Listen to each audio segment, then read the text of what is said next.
अब मामलात हो गए संजीदा और चीज़ आके रुक गई है मईशत पर, यानी सियासी मामलात सारे और सियासत सारी उसका महवर बन गया मईशत। अब प्रॉब्लम ये थी कि यहाँ पर तो लोग ऐसी बेवजह मुबारकें दे रहे हैं जनाब मिफ्ता इस्माइल साहब को, आपने बड़ी बहादुरी दिखाई, आप बड़े मजबूती से खड़े रहे, आप सीसा पिलाई की दीवार बन गए, आपने रियासत बचा ली। मेरे ख्याल से मिफ्ता इस्माइल साहब, अल्लाह अब उनकी इज़्ज़त बरकरार रखे। आपको याद होगा कि जावेद मियांदाद साहब शारजा में खेल रहे थे, है ना, याद है? एजाज में देखा था 1986 के वर्ल्ड वो मैच था पाकिस्तान वर्सेस इंडिया। उसमें क्या था, चेतन शर्मा ने बॉल कराई आखिरी, उस पे जनाब जावेद मियांदाद ने लगाया छक्का, तो पूरे इंडिया ने यकजा होकर चेतन शर्मा के लिए जिस तरह के ख्यालात रखे, उम्मीद करता हूं कि मिफ्ता इस्माइल साहब के लिए ख्यालात न रखे जाएं जब वो ओहदे से अब बाकायदा मुस्ताफ़ी हो जाएं। ये मैं सिर्फ एक बात कहूँगा कि सर, रियासत बचाने की ज़िम्मेदारी जो है ना, वो वज़ीर ख़जाना अपने कांधों पे न ले, बल्कि मुल्क की आवाम की इज़्ज़त बचाए, मुल्क की आवाम के ऊपर माशी बोझ को कम करे। वो इनसे मैनेज ही नहीं हुआ, सीधी बात, इनसे मैनेज ही नहीं हो सका मिफ्ता इस्माइल साहब से। इनको बहुत मोहलत दी गई, इनको बहुत इख्तियार दिया गया, इनसे अब मैनेज नहीं हुआ। अब इन्होंने जो भी किया, अल्लाह ताला इनकी इज़्ज़त बरकरार रखे। मैं वही आपको बोल रहा हूँ, अवाम देखो, याद रखो, किसी की आह नहीं लेनी चाहिए कभी। बड़े बड़े कारोबारी, बड़े बड़े बिजनेसमैन अमेरिका के अंदर जो है ना, उनको कहते हैं कर्स्ट बिजनेसमैन, कर्स्ट, क्योंकि उन्होंने मुनाफा तो कमा लिया, बाद में उन्होंने दबा के फलाई काम किए, लेकिन आप देखें कभी भी उनकी लेगेसी में तसलसल नहीं आया, बैलेंस नहीं आया। इसीलिए मैं कहता हूं यार, आप ये रियासत बचाना, मुल्क बचाना, ये सब बातें अब करने के बजाय जो है ना, स्टेट काम करें, आवाम को रिलीफ दें। इतनी दूर की नहीं सोचें आप कि चांद पे मरीख पे हमारी रियासत क्या होगी। इंसान कुछ अरसे बाद दुनिया छोड़ने पर मजबूर हो जाएगा, हैं, इंसान दुनिया छोड़ने पर मजबूर हो जाएगा। हो सकता है चांद या मरीख पे जाना पड़े उसे, मैं नहीं कह रहा, साइंस कह रही है, तो तब जाके अपनी रियासत बना लेना वहां पर भी। तो आप आवाम को रिलीफ प्रोवाइड करें। खैर, अब ये चैप्टर क्लोज हो गया, जैसा तैसा चैप्टर क्लोज हो गया, ये यादें माजी हो गए। अब आ रहे हैं इसहाक डार साहब। मिशन क्या है ये मैं आपको क्लियर कट बता दूं। इसहाक डार साहब को दिया गया है, जो लोग टाइम देते हैं, मोहलत देते हैं, जो लोग मोहलत देते हैं दुनियावी तौर पे, उन्होंने बहुत कम टाइम दिया है इसहाक डार साहब को, बहुत कम टाइम दिया है। उन्होंने कहा है भाईजान आपसे संभलता है, सीधी बात कर रहा हूं, बहुत कॉम्प्लिकेटेड बात है, किसी को नहीं पता होगी ये बात, मैं आपको बता रहा हूं। उनको कहा गया है आप चंद हफ्ते आपके पास हैं, अगर आप मईशत को कामयाब करने में, मुश्किलात से निकालने में भरपूर तरीके से यू आर ओके, आप कामयाब हो जाते हैं, मईशत को मझधार से निकाल लेते हैं, तो फाइन, फिर यह गवर्नमेंट चलेगी। वरना पसे पर्दा मैं आपको बता दूं कि इमरान खान साहब ने नई शेरवानी सिलवा ली है। उनको बता दिया गया है कि भाई अगर नहीं संभला तो यार आप तैयारी पकड़ लो, आप फिर इलेक्शन करवा लेना, अगर आप जीत गए तो दोबारा वजीर आजम बन जाना। ठीक है, यह मैं आपको क्लियर कट बता रहा हूं, अंदरूने खाना क्या बातें हो रही हैं इस्लामाबाद और उसके गिरदो नवा के शहरों में, जहां लोग दुनियावी तौर पे फैसले लेते हैं। उन्होंने कहा है भाई हम मोहलत देंगे बहुत ही कम। अच्छा, आप कैच क्या है इसमें? इसमें कैच ये है कि इसहाक डार साहब पूरी ज़मीन तैयार करके आए हैं। इसहाक डार साहब पूरी ज़मीन तैयार करके आए हैं। इसहाक डार बड़ा मास्टर आदमी है, ये मैं बता दूं। सबसे पहले तो आते ही ये डॉलर की कदर को गिराएंगे और कामयाब रहेंगे इसको, मैं सही बता रहा हूं आपको, क्योंकि बंदे में पोटेंशियल है। एक तो पूरे स्टेट बैंक के मैकेनिज्म को समझता है। यार ये मिफ्ता इस्माइल साहब को क्या पता यार मईशत, माजरत के साथ, एज कंपेयर टू इसहाक डार साहब बड़े फनकार आदमी यार, मैं आपको सही बता रहा हूं। सबसे पहले तो डॉलर की कदर को ये नीचे लाएंगे। आप शायद हैरान रह जाएं कि इसहाक डार साहब किस सतह पर लें।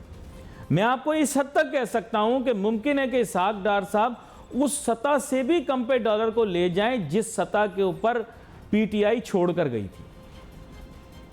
देखें ना, अभी मुझे बताया जा रहा है, ये मुझे शोबा तहकीक ने बताया, 6 रुपए से ज़्यादा की गिरावट आ गई ओपन मार्केट में।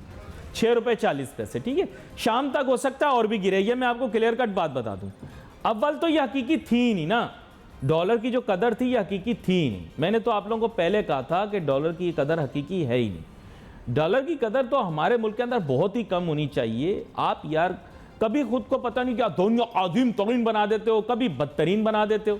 अल्लाह माफ़ करे, इस कौम से, इस कौम के शर से मैं बचूँ, यकीन करो। अपनी कौम के बारे में बात करो, कभी अपने आप को नौजुबिल्ला गुरूर तकब्बुर इतना करते हो, बिल्कुल अजय देवगन बन जाते हो, सिक्का जेब में आया गर्दन टेढ़ी। और कभी जो है वो अपने आप को इतना नाकिस और कमतर बना के पेश करते हो जैसे हमसे ज़्यादा हकीर दुनिया में कोई है ही नहीं। यार कोई अपना आपको मोतदिल तबीयत लेकर आओ। कभी कहते हो हमारे यहाँ इन्वेस्टमेंट कौन करेगा, चाइनीज़ आ गए इसीलिए क्योंकि हमारे पास कोई इन्वेस्टमेंट नहीं कर रहा था। कभी कहते हो हम दुनिया का आज़िम तरीन, हमारे बगैर चाइना तबाह हो जाएगा, हमारे बगैर।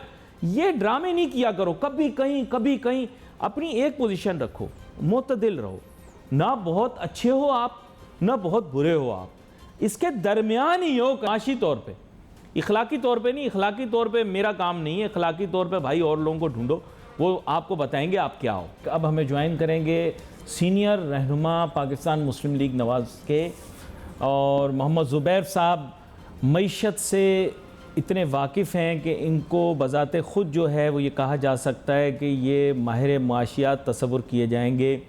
साबका अदवार के अंदर काबीना का भी हिस्सा रहे हैं और इसके अलावा मईशत हो, कॉरपोरेट वर्ल्ड हो या इस तरह के जितने मामलात हों, इनके ऊपर न सिर्फ के गहरी नज़र रखते हैं बल्कि बड़ी गिरफ्त रखते हैं। वेलकम करता हूँ सर आपको शो में। जी थैंक यू वेरी मच। अब बात ये मोहम्मद ज़ुबैर साहब के वज़ीर ख़ज़ाना मुतवक्के तौर पर कल तब्दील हो जाएंगे। नए वज़ीर ख़ज़ाना का तजुर्बा भी बहुत है इसहाक़ डार साहब का, और उनके वापस आने से पहले हम देख रहे हैं कि डॉलर की कदर के अंदर ओपन मार्केट में भी कमी आ रही है, स्टॉक एक्सचेंज के अंदर भी कुछ अच्छी तवक्कुआत हैं।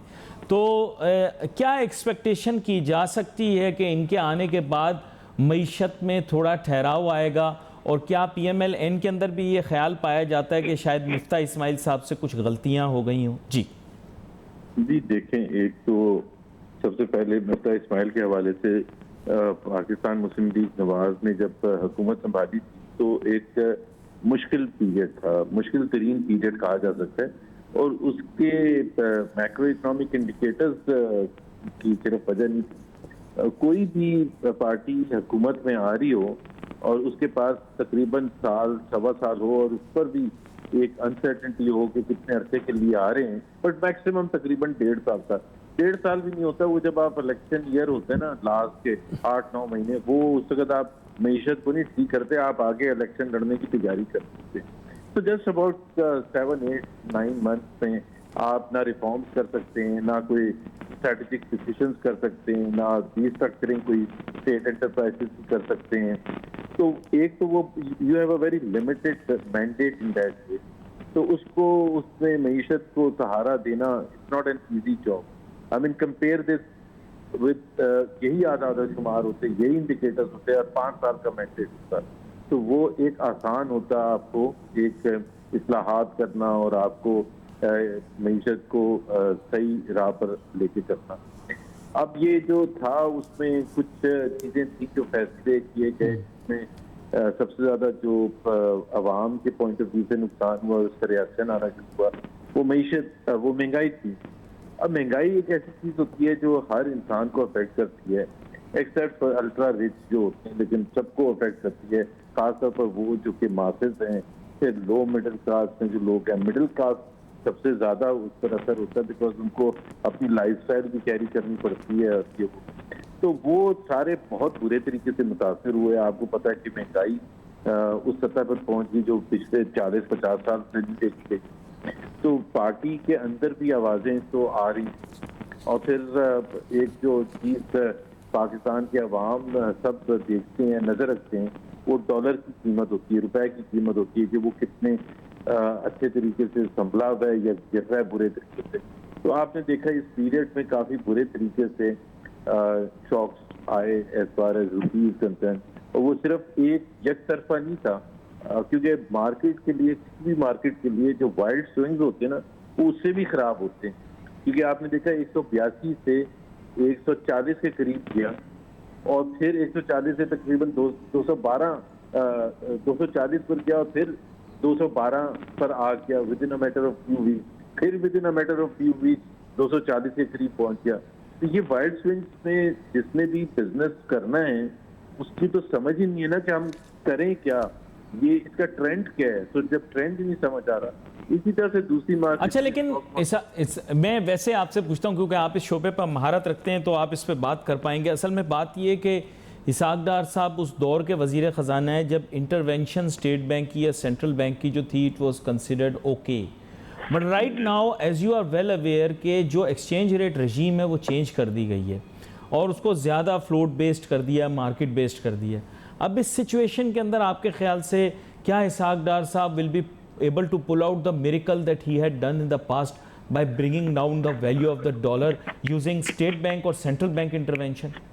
देखें, एक तो वो जो सेंट्रल बैंक इंटरवेंशन के भी दो तरीके होते हैं। एक तरीका ये होता है कि जो डॉलर्स को आप मार्केट में फेंकते हैं, जिसका कहा जाता था कि दौर में होते, तो उससे भी जाहिर है अगर आप डॉलर की कमी आप मार्केट में डॉलर फेंकेंगे तो डॉलर की कमी खत्म हो जाएगी। तो वो एक इंटरवेंशन का तरीका होता है। उसमें दो चीजें हैं। अभी तो डॉलर है ही नहीं, तो डॉलर फेंकेंगे क्या? एक रिजर्व इतने कम है कि आप $1 मिलियन भी नहीं फेंक सकते मार्केट। तो अगर आपके $25 बिलियन स्टेट बैंक के रिजर्व हो तो आप $2 बिलियन दे के सारा, वो भी उस वक्त वो जो आप कह रहे हैं पुराने दौर में जब आप इंटरवेंशन और IMF स्टेट बैंक के हवाले से इतनी इंडिपेंडेंस थी कि जितनी आप है। दूसरा ये है कि एक दूसरा टूल होता है जो कि इम्पोर्टेंट होता है और जो स्टेट बैंक को और फाइनेंस को करना जरूरी होता है, और वो होता है मार्केट प्लेयर्स जो हैं उनकी मैनेजमेंट, जिसमें बैंक्स आते हैं, उनके ट्रेजरी हेड्स हैं, जो मनी चेंजर्स आते हैं। कि भाई जिस तरह आप कोई भी और प्रोडक्ट होता है ना सर, जैसा चीनी है, चावल है, आटा है, उसकी जखीरा अंदोजी अगर कोई करता है तो स्टेट ये तो नहीं कहती कि जी हम इंटरवीन नहीं करेंगे और उनको शॉर्टेज क्रिएट करने दें। तो ये जो आपको पता है कि हुआ ये कि अप्रैल के बाद से जो बहुत सी एलसी थी, बिकॉज अनसर्टेनिटी जब आई और रेट बढ़ना शुरू हुआ डॉलर का, तो उस वक्त बैंक्स ने जब एलसी खोली तो इतने हाई रेट्स पर खोल रहे थे। तो जब अगर आप 235 रुपए रेट है और आप 248 रुपए पर खोलेंगे तो आप तो रेट को खुद ब खुद पुश कर रहे हैं अपवर्ड, तो उस जगह टाइट करने की जरूरत होती है ना। और अच्छा, there is also rumour in the market. मैं आपसे एक कंप्लीट कर दूं। जी, अगर आप अप्रैल से जून की फाइनेंशियल रिकॉर्ड्स देख लें बैंक्स के, 7 बैंक उन्होंने 27.7 बिलियन रुपीस इस पीरियड में कमाए हैं। मतलब कौम तबाह हो गई और वो इसी चक्कर में 27 बिलियन 28 बिलियन कमा गए 3 महीने में। तो भाई 27 बिलियन 28 बिलियन कहाँ से कमाए हो? इसी तरह से कमाए ना, और उसकी वजह से रेट को पुश अप कर दिया। इसी को जहन में रखते हुए there is rumour in the market that tremendous pressure on Ishaq Dar साहब that he should be conducting scrutiny in a thorough investigation into the activities of commercial banks and their treasury departments. Do you foresee something of this sort being discussed in London before coming here? क्योंकि यहाँ पे बहुत speculation है और bankers काफ़ी दिनों से रात को सोए नहीं हैं और वैलियम और दीगर अद्वियात भी मेरे ख्याल से मार्केट से वो शॉर्ट कर देंगे, क्योंकि शायद 10-10 स्लीपिंग पिल खाकर भी वो नहीं सोएंगे, क्योंकि अब वो इतना कुछ, बहुत सारे लोगों का कहना है कि वो खा चुके हैं कि अब वो बहुत परेशान है कि इसहाक डार साहब के आते ही कुछ ना कुछ होगा। क्या इस पर भी कोई क्यास सराई की जा सकती है बैंकिंग सेक्टर से? There are two thing. एक होता है पकड़ धकड़ क्रैक डाउन, मैं बिल्कुल इसका मुखालिफ हूँ, क्योंकि अगर हुकूमत अपनी रिस्पॉन्सिबिलिटी ना पूरी करे और 6 महीने के बाद जाके कहे ओ जी आप क्या कर रहे थे, मैं तो नहीं आपको छोड़ूंगा, उससे ज्यादा इंपॉर्टेंट चीज ये होती है। उन्होंने कोई चीज भी छुप छुपा के नहीं की बैंक। अगर एक इंपोर्टर जा रहा था, एक एक्सपोर्टर जा रहा था उधर, बहुत बड़ा जो एक्सपोर्ट का वो अपना ऑर्डर प्लेस करने के लिए, और ऐसी 248 पर बैंक ने खोली थी XYZ बैंक करने, तो वो सबके सामने थी ना, तो उन्होंने उसको कोई छुप छुपा के तो किया नहीं था। अगर हुकूमत की रिस्पॉन्सिबिलिटी जो थी वो अगर उसने पूरी नहीं की थी, तो वो आपने जो रूल्स और रेगुलेशंस हैं उसको स्ट्रिक्टली एनफोर्स कर, that is what we should do so that ये ना हो कि बैंकिंग ही बंद हो जाए। और दूसरी बात ये है कि एक मनी चेंजर्स होते हैं, money changers also come under the ambit of state bank of Pakistan, उनके रूल्स और रेगुलेशंस के अंडर आते हैं। अब ये मनी चेंजर्स से एक बाद एक तीसरी मार्केट खुल गई दौरान, जिसको ग्रे मार्केट कहते हैं, जिस पर कोई स्टेट बैंक का कंट्रोल नहीं है, और वहां से जहां से बैंक से पैसे नहीं थे, मनी चेंजर्स से ग्रे मार्केट से अफगानिस्तान। अभी अफगानिस्तान में अगर स्मगलिंग हो रही है, क्योंकि अगर 230 रेट पाकिस्तान में और मुझे काबुल में 245 मिलेगा तो मैं काबुल में बेचूंगा ना जाके, लेकिन someone will be facilitating me to get the dollars in millions and millions on a daily basis across Afghanistan. ये सारे एस्पेक्ट्स होते हैं, it's like any other product, इसको आपने हुकूमत की रिस्पॉन्सिबिलिटी होती है मैनेज करना। ये तो बड़ी अहम बात आप कर रहे हैं, और मेरे ख्याल से मुनफरिद नौइयत की भी ये। अच्छा, साथ साथ मैं अब आपके साथ, क्योंकि आप भी माशाल्लाह सहाफ़त की दुनिया से ताल्लुक़ रखते हैं, इस हिसाब से कि पहले आपकी पेशगोइयाँ भी बड़ी मशहूर थीं जब आपने मतलब जिसे कह सकते हैं कॉरपोरेट वर्ल्ड से आए, इस जानिब फिर सियासत की जानिब गए, तो आपकी पेशगोइयाँ बड़ी मशहूर थीं क्योंकि आपके पास भी सोर्सेज होती थी। अभी भी कुछ कहा जा रहा है कि there is a time limit for the performance of the of Ishaq Dar साहब, that he has to perform within a certain time frame. और जो भी दुनियावी ताकतें हमारे मुल्क के अंदर काम कर रही हैं, उन्होंने ये कहा है कि साहब आप इस टाइम फ्रेम में कर सकते हैं तो वेल एंड गुड, अगर नहीं तो फिर किसी और को मौका दें या किसी और को आने दें। क्या इस तरह की भी कोई बात गर्म है मार्केट में? देखिए, हमारा कोई इरादा नहीं है कि हम पिछली हुकूमत की तरह 4 वज़ीर खजाना लाएंगे अपने दौर में, ठीक है। पिछली दफा भी इसाक डार साहब ही रहते, अगर वो पकड़ दकड़ की सियासत, पनामा और ये सारा कुछ ना होता। इसाक डार साहब हमारी नंबर 1 चॉइस हमेशा से थे और अभी भी नंबर 1 चॉइस है। तो पहली बात तो ये है कि अगर आपने इनको भी निकाल दिया तो फिर आप लोग पूछेंगे भाई, तो इसका मतलब ये है कि आपके पास फाइनेंस है। गुड लक हमारी ये है PMLN, and is the only party by the way main stream parties में जिसने हमेशा finance minister from with in select किया। हालांकि हर पार्टी में फ्रॉम विद इन होना चाहिए। आपने देखा पीपल्स पार्टी के जमाने में हफीज शेख, शौकत तरीन, फिर PTI के जमाने में हफीज शेख। देखे ना, जो सबसे इम्पोर्टेंट पोजीशन होती है हुकूमत में वो फाइनेंस मिनिस्टर की होती है। सर देखिए, तो दुनियावी ताकतें, आप खुद जानते हैं इस चीज़ को, दुनियावी ताकतें इंतखाब करती हैं हमारे यहाँ के किसको आना है किसको नहीं। अब्दुल हफीज शेख साहब जब सेनेटर बने तो GA भुट्टो के नारे लगे थे, सर आपको याद होगा, मुझे भी आज भी याद है। और जहांगीर तरीन साहब, जहांगीर तरीन मुंह से निकल गया, शौकत तरीन साहब जो हैं वो आपको याद होगा पीपल्स पार्टी के वजीर थे, जरदारी साहब के बड़े करीबी तस्वर किए जाते थे। तो ये तो सर मांगे तांगे के तो होते हैं, पर दुनियावी ताकतें इनको लेकर आती है ना सर, समझा करें। देखिए ना, बात ये है कि दुनियावी ताकतें पाकिस्तान में बहुत इम्पोर्टेंट हैं, बहुत पावरफुल हैं और उनकी मर्जी शामिल हाल होती है, उसकी नाराजगी मोल लेना कोई अच्छी बात नहीं होती। हाँ, ये बात है। लेकिन बात ये होती है, अगर डिफरेंस ऑफ ओपिनियन है, जिस तरह मैं और आप बात कर रहे हैं और आपके सब चुपते हुए सवालात भी हो सकते हैं, मेरा काम ये है कि मैं आपको कन्विंस करूं अपनी लॉजिक से, अपनी मंतक से। तो ये तो मेरा काम है ना। अगर कोई समझता है कि मेरी पॉलिसी सही नहीं है, 3 महीने में मैं वो डिलीवरी नहीं कर सकूंगा या 2 महीने में या 4 महीने, तो ये तो मेरा काम है कि मैं उनको कन्विंस करके कि जी मैंने क्या क्या कोशिशें की हैं, क्या क्या लिमिटेशंस हैं, क्या क्या मजबूरियां हैं जिसकी वजह से वो अहदाफ नहीं हासिल कर सकते जो उनकी तवक्कुआत हैं। ये बिल्कुल क्लियर चीज है। मैं तो हमेशा ये समझता हूँ कि वजीर अगर आप जो भी बने, चाहे रेलवे के बने या खजाना के बने, आप you should share the facts and not to discredit the previous government और द प्रीवियस इनकम्बेंट। आप उसको फैक्ट ये बताएं कि यहाँ हम खड़े हैं, ये मेरा प्लान है, ये मेरा लॉन्ग टर्म प्लान है, ये मीडियम टर्म है, ये शॉर्ट टर्म है। मैं पूरी कौम के साथ हर महीने शेयर करूंगा कि हम कहाँ पहुंचे और ये मेरी लिमिटेशंस हैं। उन लिमिटेशंस को ओवरकम, जैसे अभी वजीर खजाना की लिमिटेशंस है कि जी डॉलर्स आएंगे बाहर से तो मैं अच्छा परफॉर्म कर सकूंगा, डॉलर्स नहीं आएंगे। डॉलर आने के लिए मैं क्या करूंगा, मेरा प्लान है क्या?